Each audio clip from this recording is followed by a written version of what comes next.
Hello, Dr. Mavis again. Thank you for tuning in. I hope you're learning one or two things that you are putting to good use. Yes, ideas are useless if we don't apply them. Ideas are not good if we're not applying them. So I hope you're getting one or two ideas that you're putting to good use. In this video, I want to talk about anxiety at work. Anxiety at work. Okay. What are some of the things that are contributing to an experience of anxiety at work? Right. So when I coach, when I get into conversations with different individuals, one of the things that causes a lot of anxiety at work, I know that we're doing more with less, so it's the overwhelm that is created by the workload. It's the overwhelm that is created by the workload, right?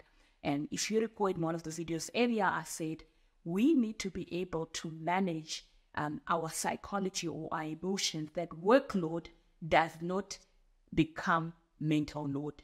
Workload does not become mental load. How do you know that your workload has become a mental load? It's when you're experiencing dominant anxiety or negative emotions regarding the deadlines, regarding the workload that you have. So we need to be able to manage our emotions so that workload does not become mental or emotional load.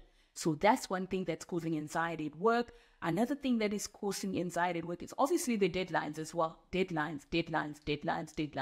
So when we are not managing expectations, we're not having conversations around priorities, and when we're not also having conversations around, just really being realistic about time and the deadlines, it generates, or it is generating, a lot of anxiety at work. So I think having those conversations around priorities, having those conversations around realistic timelines on the deadlines is critical, because when we actually just carry on creating anxiety at work, we have seen this increasing, in mental health challenges at work. So that is another thing. Also emails. People are experiencing a lot of anxiety around emails, to the extent that when people take their time off, they will constantly be checking their emails, because there's a fear that if they don't check an email or their email box or their inbox for a day, they're going to come back to about 200 plus emails from all over the community. So I think it's also important to have a discussion on the emails that are coming into your inbox. Are they for your information? Do you need to receive the updates? Or do you need to have face-to-face conversation, or even be able to say, hey, this is concluded in a meeting and there's no need for an email that needs to be sent up? So what are the triggers? What are some of the things that are contributing to anxiety in your own workspace?